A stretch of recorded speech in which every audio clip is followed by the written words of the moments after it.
Well, welcome back to Doggone RV'N, exploring the West. And I've made some big decisions. Like I said, I've been doing some deep thinking, and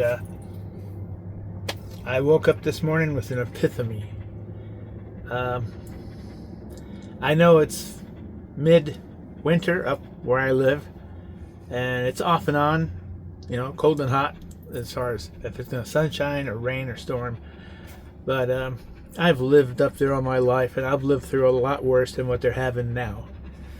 But down here, boy, it's getting hot, like up to 86 already, and high 70s in quartzite.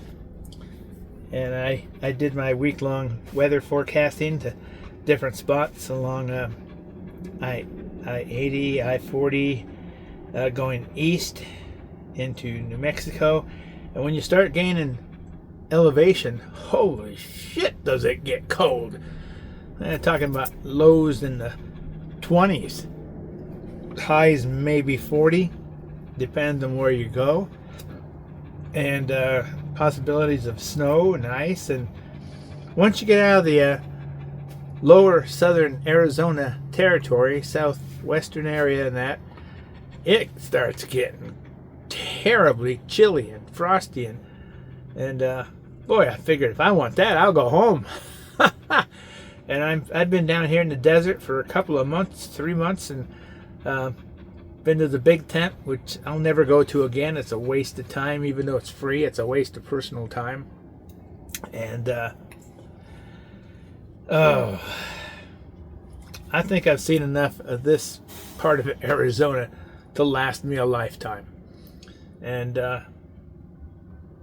so I've been fighting over myself. Do I just want to sit here like a lump on the log for another month or two before it gets nicer up north and I can go home and enjoy nice weather?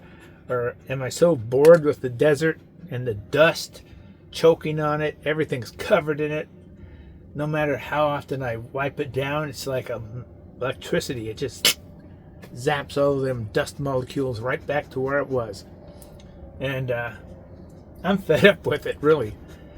And I'd really like to get a straight week of great sleep on a good bed. This thing's like sleeping on a hide-a-bed. And, you know, no matter where you move, it's going to get you somewhere in the back. So, I did some deep thinking. And, like I think I said in my earlier video, I've made some life decisions about doing this Snowbird stuff for 5-6 months or more, and I'm just not that kind of guy, you know. I miss the mountains and the forest and the huge trees in the Pacific Northwest. Yeah, it rains like hell sometimes, but that's just the Northwest, you know. And so I woke up this morning, had this epiphany of a dream, and said, I don't want to stay down here anymore. I can't go east to where I want to see, because that's freaking cold, wet, and the coldness is starting to fall down that far into the southeastern area of Arizona, and certainly dust. Can't see it, but you can sure taste it and breathe it. Anyway, I said, hell with it. I'm going to go home no matter what the weather, but I'm going to try to enjoy my drive up.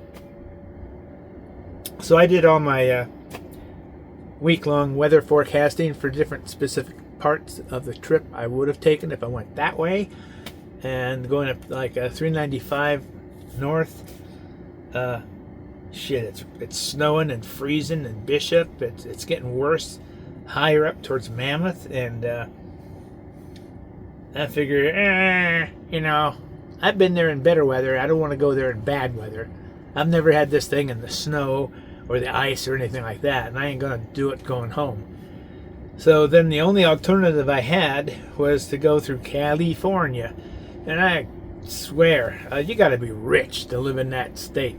The minute you cross the Arizona-California border, you instantly start paying up and over $2 more per gallon than you would paying in Arizona. It's just insane. But You know, you gotta swallow it and take it. So we just got up, packed up, said hell with it, we're leaving. Drove for about couple hours, 4 hours or so, and we are now at what is this place? Peggy Sue's 50s Diner in Yermo, California, right off of I-40.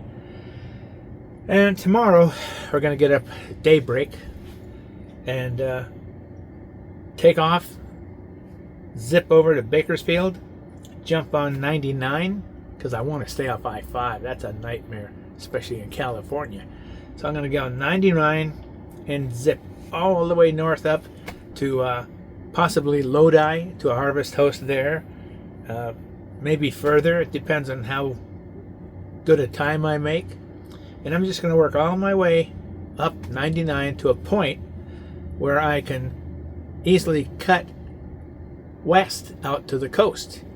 I'd like to cut out to get to the coast below the Redwoods, Highway 1, and enjoy following that through the Redwoods, and then on to the Oregon coast, and on my way home. That's the plan as it is right now, without any landslides on the roads or trees over the roads or whatever possible could happen. And we're going to be hitting basically a lot of harvest hosts, if not some campgrounds along the coast, going up the Oregon coast, and just enjoy the ride home. I know what to expect when I get there. The weather's been raining like hell, cold, damp. You know, I'm going, that's the Pacific Northwest I grew up in. And I think the girls would be glad to get home. And it's really cramped in here.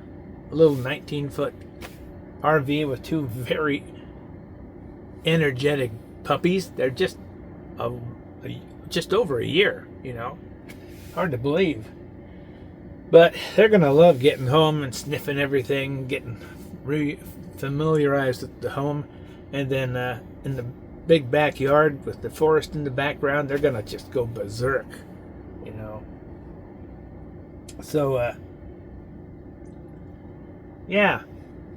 I just was tired of being down in the dust, in the heat, and the dryness, and I felt trapped down there because if I went north, we gained elevation. I thought if we went east, we instantly gained elevation going through New Mexico and that to the other places I was planning on to. And I checked my forecast for Monday through Friday, you know, at different spots, and I looked at that and I said, I don't want that, and I don't want to sit here in the desert in the dust and the heat. So I think I'm ready to go home, where it's damp, cool, greenery everywhere, high mountains, snow peaks, huge mountain rivers. Just go where my heart was born. You know what I mean? So yeah, that's what's going on here, folks. The girls are conked out. I brought them out curly fries from my meal at Peggy Sue's. I've been here several times over a number of years, and the decoration is really neat. You know, it takes you back to the 50s, but I'm not really impressed with her food. I know I could cook a hell of a lot better if I felt like it. And it's Red Robin outdoes them for the same price, maybe less. So I just eat here because it's something to do.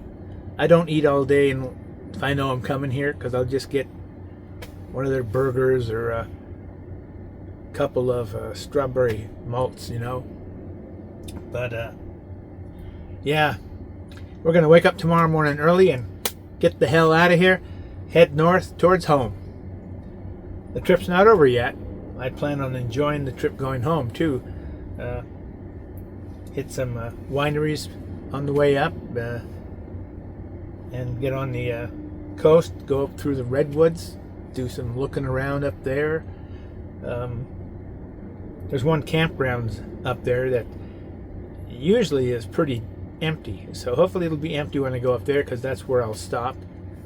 And then we get up to the Oregon coast, and I'd like to go to some of those coastal state parks they have. Just pop in and say, hey, you got room for one little guy? And if not, I'll find a place along the road that doesn't have a no camping sign thingy up there, you know. And I got my undercarriage lights for the critters, and I got my 2 dogs that, boy, if they hear you breathe, they'll bark an alarm. So yeah, that's about it for this video. I was gonna stay until till late March, but that put me out 7 months or more. Right now I'm going on my 5th month on the road, and I spent most of it down here in the frickin' desert. The best part was getting down here, of course, when the weather was better. But yeah, guys, when I make my mind up, I lock it in, and like a true compass, that's what I follow. Other than that, if you can see the girls here, Sarah, or Ember, is here, and where's, oh, Kate's over here. You can see her paw. Hi, Kate. They're both zonked out. So one good thing is I get TV reception up here. English, American channels. Ha! It might not seem a big deal to you, but if the only TV you got gets 2 or 3 channels and they're not an American, being able to get American TV is great. So, let's see. I think that's it. The sun's up there slowly getting ready to set. And then we take our nap, we get up. I got the alarm set for 7:30, but these guys always wake me up 6 a.m., 5 a.m., you know, if a dog walks by or the coyotes are singing. You know, it's like, ha! What else going on? It wakes you up like that, and you're so alert that you can't go back to sleep. You might as well forget it and get dressed. But yeah. So if you guys hang with us, you'll might see some interesting harvest hosts heading north through California, and then out. The plan is to crisscross over to the coast, probably Crescent City, California, go up through the Redwoods and into the Oregon Coast 101 on the way home up to Washington State. So I might have things more interesting than in the past to show you. So, well, I better turn on the AC because it's probably said, they said 78 or something here. Yeah, I tell you, it's nice to have the heat, but the heat and the dust to the point where you're tasting it on your tongue and everything. I have to keep wiping the dials because the dust, just like some kind of magnetism, just zick right to them, and I can't even read the damn numbers through the dust. And it's like I go swipe it like a windshield wiper. I swipe it off, and then it comes back. Swipe it off, it comes back. So I'll just be glad to get home, whether it's rain, shine, 32 degrees, 60 degrees, whatever.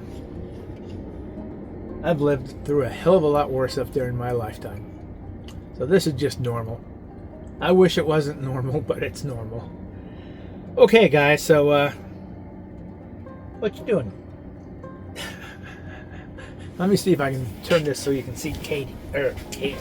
I keep calling my girls by the last pack's name. There. Can you see her? Hi, Spirit. They're both zonked out. Okay, well, we'll talk to you guys later. Thanks for watching. Bye-bye.